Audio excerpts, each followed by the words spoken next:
welcome back to my channel. If you're new, don't forget to click like and subscribe and hit the notification bell so you will be notified every time I upload new videos. So for today's video, we're going to do Tagalog Only Challenge with a twist with my sister here again. Okay, so it's with a twist because we're going to do Q&A with Tagalog Only Challenge. So all of the questions here are in Tagalog or in Filipino language, and these questions are from our friends and family members. We're going to do part 2, but it would be English only challenge. So let's start.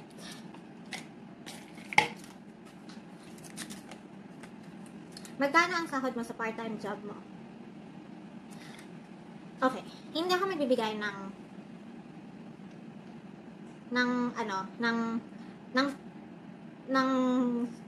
eksaktong numero dahil ang bawat probinsya dito meron silang kanya-kanyang minimum wage law. So meron nung una nagtrabaho ako, ang minimum wage per hour is 13. Pero ngayon tumaas na siya, itinaas nila sa 15. Tapos, bawat uri ng trabaho may kanya-kanyang sahod bawat oras, per hour. So, hindi ako magbibigay ng eksaktong numero ng sahod ko. Kasi, basta. Yun na yun. Ako, meron din diba akong sahod? Yung sahod niya, magkano sahod mo? 100 plus a month. 100 plus a month. Talaga ba? Yeah, sinabi sa akin ni mama. Nagpa-abono ka pa kay mama, ang sahod mo lang naman, $1 per hour. Siguro ng $1 lang, sumusobra nga. Siyempre, merong additional yun. Ano tip? Tip ba yun? Basta hindi yung tip. May gusto ka pa ba maabot sa buhay mo? Ako? Siyempre madami. Gusto ko pang Mabuhay. gusto ko pang makamtan kung ano yung mga bagay na gusto ko makamtan. Gusto ko pang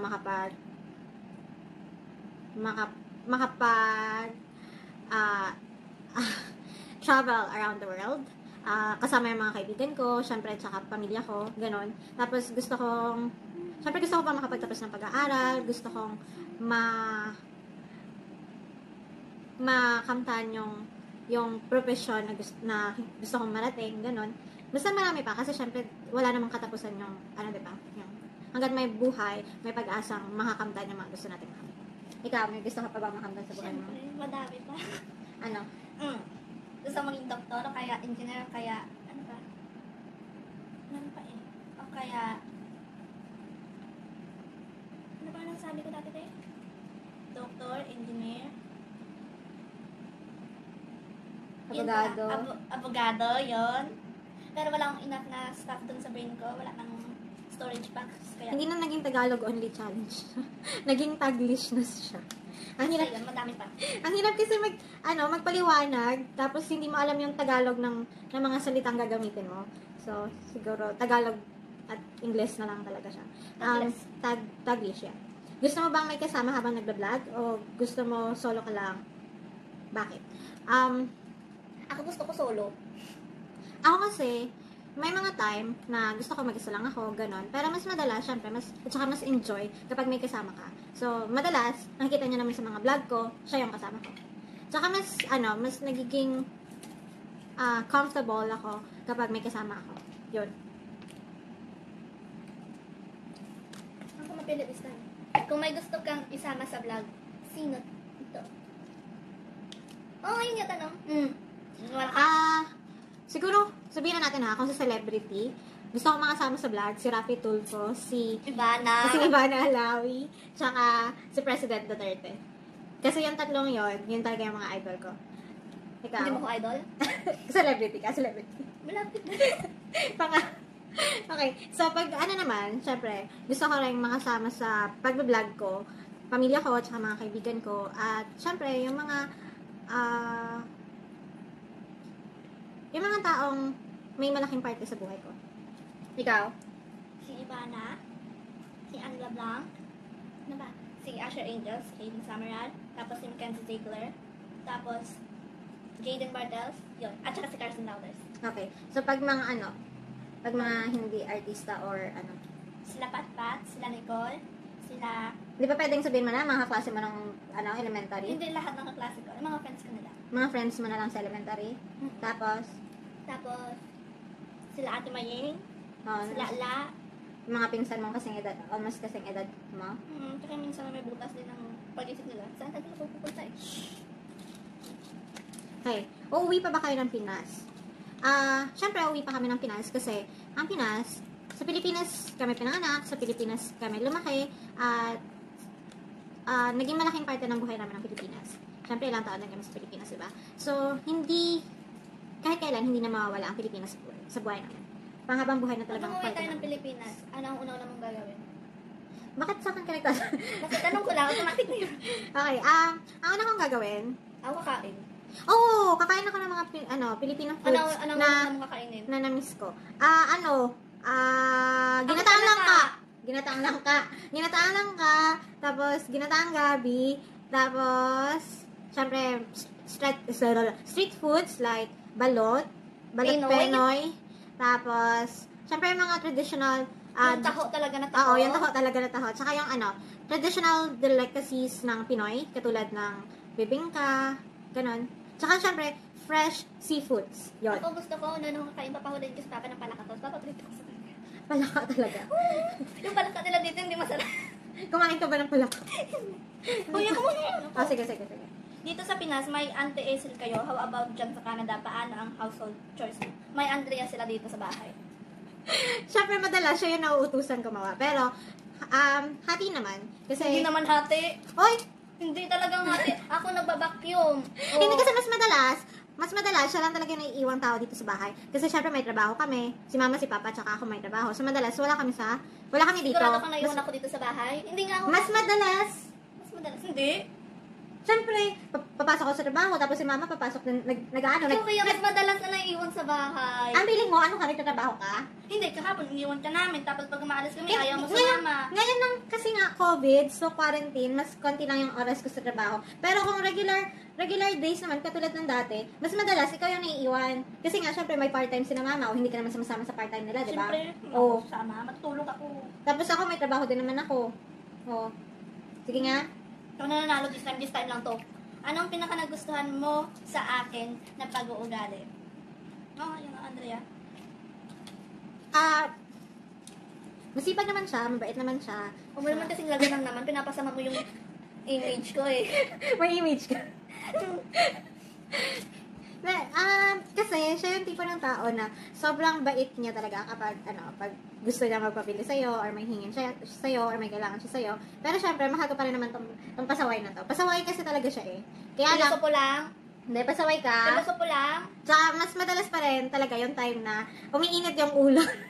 yung ulo namin dahil sa kapasawayan niya. Pero syempre, mahal naman namin tong pangit na. Yung kamay mo, hindi ka nagugas. Remember yung sabi dun sa do not touch your face, even other's face. O sige na. Saan mo mas gusto? Canada or Philippines? Philippines, there's a lot of food. I have more friends there. I know people more there. More people I know there. Tagalog pala. Nandun sila nanay, nandun si Lala, nandun si Ate Mayeng, papakuto dapat ako. Ayusin mo yung video. Si Ate Mayeng, tapos sila Carl, sila Miko, si Kayla, si Yana. Yun. Okay, ako, kasi parehas naman silang may advantage and disadvantages. So, 50-50. Tsaka, sabi ko nga kanina, ang Pilipinas, parte ng buhay namin. Doon kami pinanganak, doon kami lumaki, wherever ng parte ng buhay namin ng Pilipinas. Tsaka, sa Pilipinas kasi, nandun yung halos lahat ng kakilala namin. Mas marami kami nagagawa doon. Mas kontrolado namin ang oras naman doon. Kahit na may school kami, yung school namin kasi doon, pag school lang talaga. Dito kasi, kailangan mo mag-multitasking. Kailangan, lalo na kapag may trabaho ka, tsaka nag-aaral ka at the same time. Medyo mahirap kasi, pero kung talagang gusto mo, kakayanin mo naman. So, mas controlled namin yung oras namin doon, tsaka mas enjoy yung time namin doon. Kasi hindi kami masyadong marunong naman ako sa time management, kaya lang hindi siya masyadong complicated compare sa buhay dito. Tsaka, mas maraming pagkain doon, yung mga pagkain doon na nakasanayan na namin. Dito naman, mas maraming magagandang tanawin tsaka pasyalan dito. Kaya lang, wala kang oras mag-enjoy. Once in a while lang, kapag talagang may free time ka lang. Kasi, yung oras mo dito, controlled, lalo na kapag marami kang ginagawa at mga dapat gawin, tulad ng school, work, tsaka mas madalas, yung oras mo talaga, igugugol mo sa trabaho dito.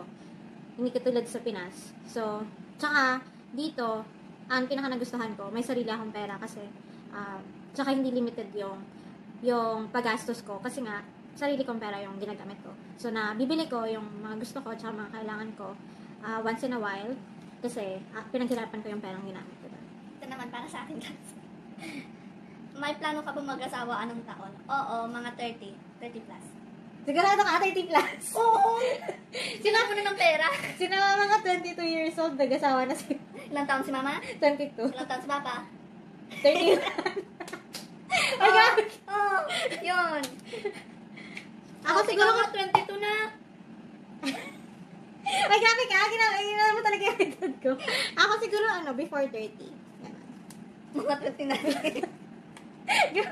Basta kapag gaano ka kasaya kapag may na-discover kang bago. Ako, syempre masaya ako kapag may na-discover akong bago. Kasi, new discovery means new knowledge, and new knowledge means,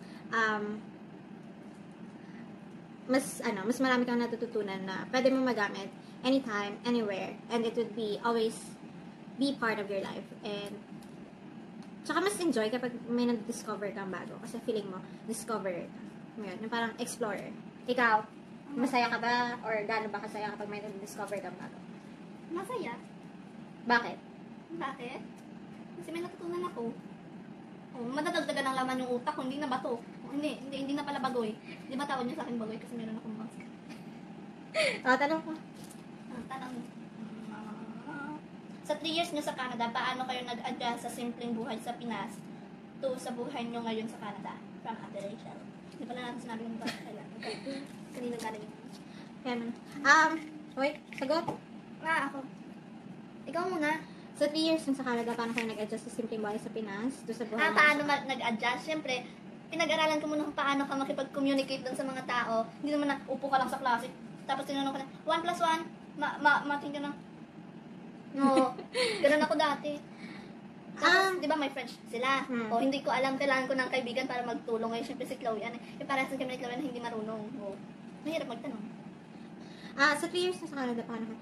Hindi kasi, yung buhay namin sa Pinas, simpleng buhay namin sa Pinas, simple pa rin naman yung pamumuhay namin dito. Kaya lang, pinagkaiba, mas ginagugol nga namin yung oras namin sa trabaho, compare mas sa buhay namin sa Pilipinas.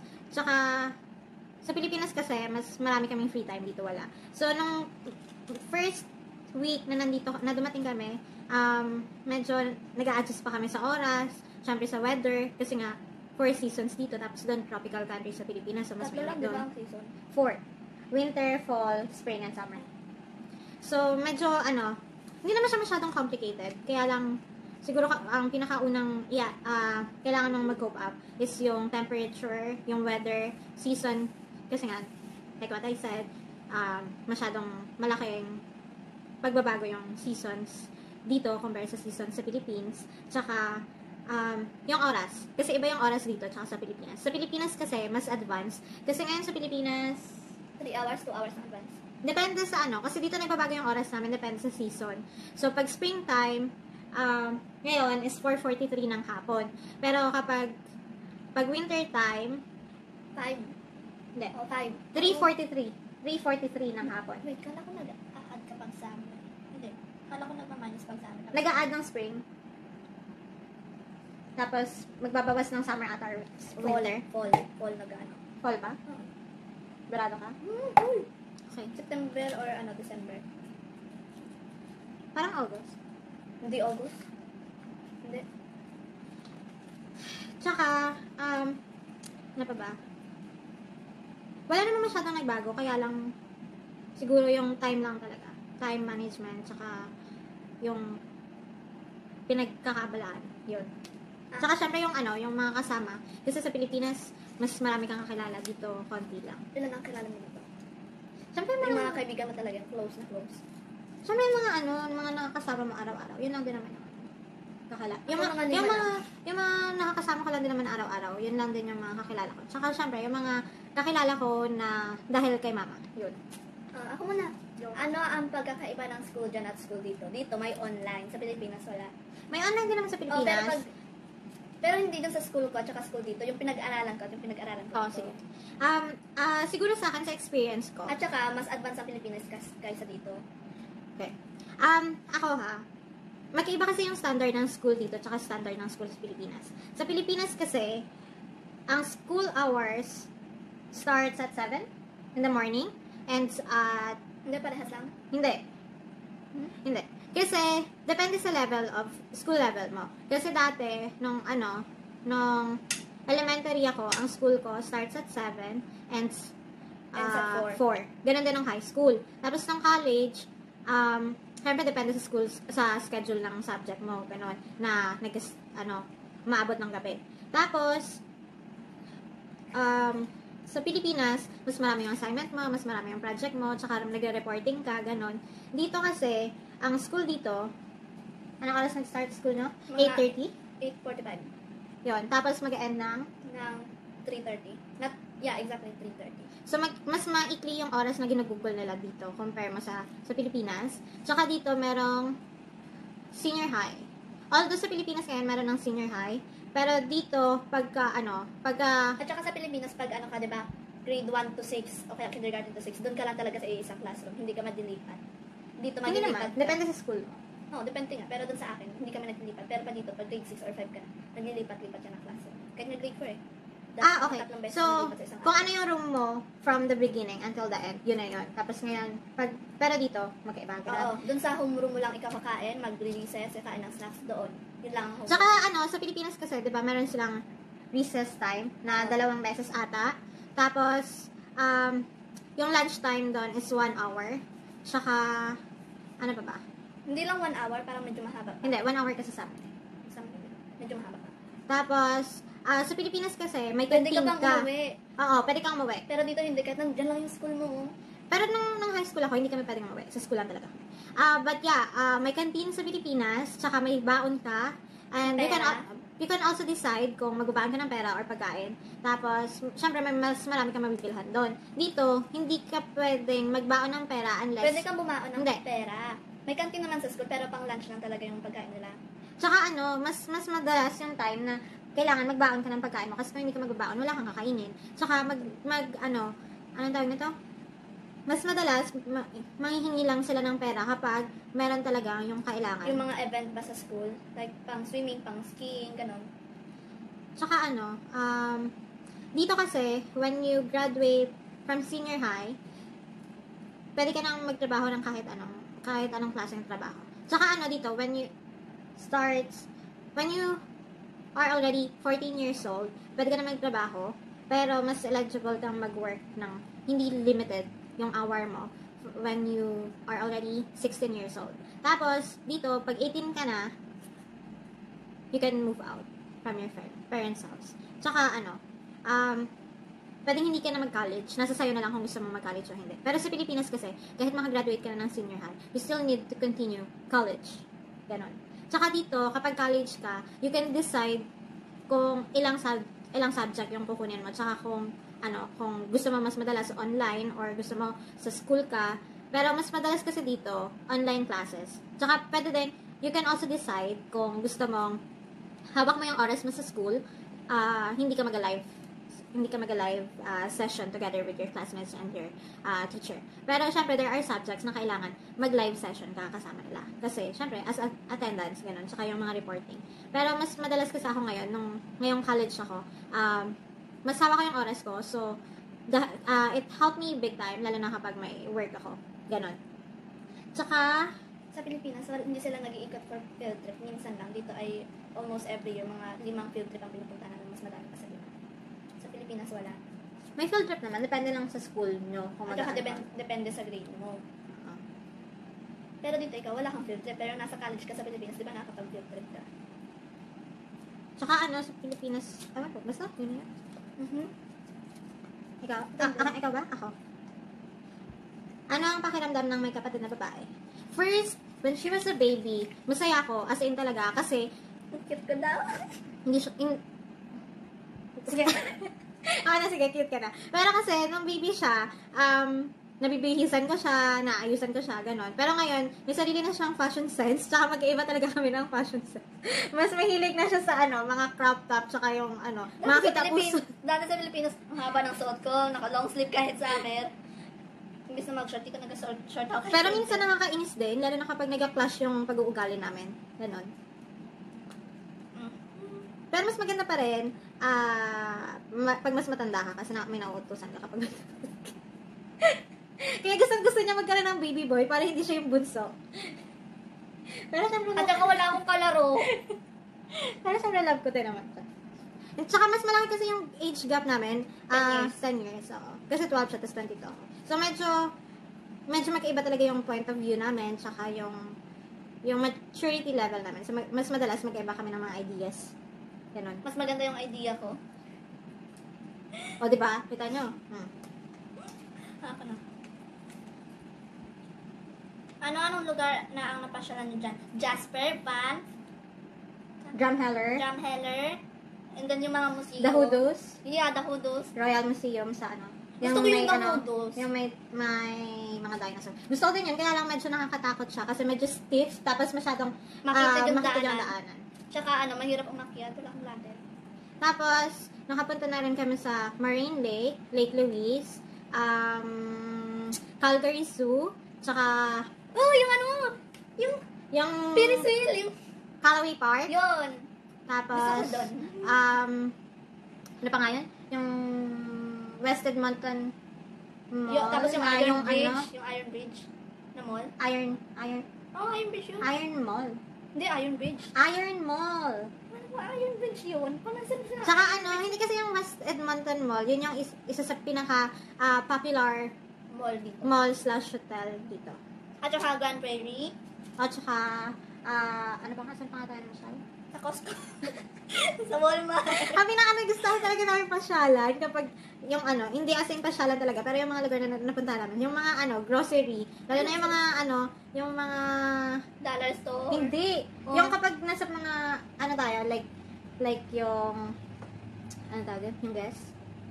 Yung mga Yung mga clothing store. ganun. Ano ba yun? Ikaw. Ano tanong mo? Ay, ako pala muna. Paano kayo mag-cope up sa mga differences and similarities ng mga personality na? Paano ba kayo hindi kasi kami, pag nag-clash kami, tapos nag-away kami dalawa, hindi kami magpapansinan yan. As in, pero once na nag-usap kami, automatic, bati na kami. Okay na kami yan. Wala nang sorry, no? Ganun talaga kami. Pero mas madalas, nagsisigawan talaga kami parang aso't pusa. Pero okay naman kasi na-survive naman namin. Parang Tom and Jerry. Oo. Si Jerry pupunta doon sa butas niya para lang hindi makapasok. Pero may time din na naglalambingan kami. Nalambingan ko siya, hinga ko ng kiss and hug. Papayagan niya ako once in a while. Ganon. Ilang taon din kayo na hindi magkasama ng buong family? How? Ako na nga. Ilang taon din kayo na hindi nagkakasama ng buong family? How was it ngayon finally magkakasama na kayo? Masaya na, kasi, ang tawag nito? Masaya kasi kompleto kayo, pero it's not, okay lang din naman. Basta masaya. Yun na yun. Hindi na ako mag-explain. Sino ang boyfriend mo ngayon? Sino? Hindi ako magbibigay ng specific name kasi hindi ko alam kung okay pa ba kami kasi hindi kami nakakapag-usap naman din. The last time we talked was few weeks ago. So, hindi ko muna sasagutin ang tanong na to. Butterscotch. Bakit nakalagay dito tapos Sige. May ice cream kami from Cream Shaw. It's a very special ice cream kasi yung store nito is Homemade. tsaka tawag nito, every summer lang talaga siya. Spring and summer lang talaga siya nag-o-open. This one is butterscotch and strawberry, tapos yung kanyang chocolate and strawberry. Hindi ako nag-thank you. Hindi ka naman talaga nag-thank you. Kailan ka ba nag-thank you? Kamusta ka na at ano ang ganap sa life mo? Okay naman ako. Still trying to cope up with everything. And busy yung life ko with my work.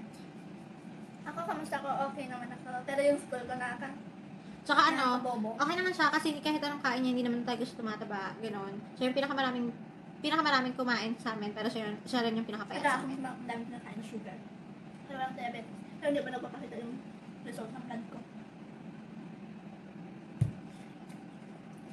Okay. Last 6. Ano yung best high school experience? Masaya naman ang high school experiences, ang high school life ko. Pero wala akong specific na best. Kasi, pantay lang naman. Kasi enjoy naman siya. Enjoy naman yung high school ko. Ako, di ba nag-high school? Kaya nga ako naman sumagot. Bakit mas pinili mo ang Canada kaysa sa Philippines? Actually, hindi naman ako yung pumili ng Canada sa Philippines. Si mama yung nag-decide na dito kami kasi because of the permanent residency, para mas magkasama, maging complete yung family namin after for how many years. Kasi, basta yun na yun. Ang kami hirap pa yung dito. Isa lang siyang trabaho sa taka. Libre pa ang pagpapasakay ka. Di ba? Masyado ka talagang Ano? Pero, hindi naman sa ayoko sa Pilipinas or ayoko sa Canada. Pantay lang naman. Ano ang paborito mong laro ng bata ka pa? Piko, abot-abotan, langit, lupa. Tsaka, Yung bahay-bahayan. tsaka, Chinese garter. Oo, yun. Yun, parehas lang kami. Tapos yung naggagawa ka sa Sanyo, kami lang talaga ni Carla naggagawa ka ng Sandcastle? Oo. Tapos, ang tanong, Ano yun? parehas lang. Saan ka daw mag-aaral ng college? Gusto ko sa LA. O kaya sa ano? Masyado siyang social. LA talaga? LA? America best? O kaya sa Calgary, yung malayo dito sa... Mag-university nila Chloe. Mag-University of Alberta ka na lang. Na-try mo na ba maglaro sa ulan kasama ang kapatid mo? Yes, we did. Sa Pilipinas. Sa Pilipinas. Pero dito sa Canada, hindi pa. Kasi once in a while lang naman umulan dito. Tapos kapag uulan naman dito, Gabi. or kaya hapon. Pero, may mga bagay kami mas pinagkakaabalahan. Bihira ako sa trabaho. And that's it. Empty na. That's it. Meron pa. So, we're going to enjoy our ice cream. We're end this video. I hope you enjoy watching our videos, and for more videos, please click the link below. And if you want to request videos, just comment down below para we'll do our best to satisfy your request. And don't forget to click like and subscribe and hit the notification bell so you will be notified every time I upload new videos. So, stay safe, stay healthy, stay at home. Have a great day. Bye!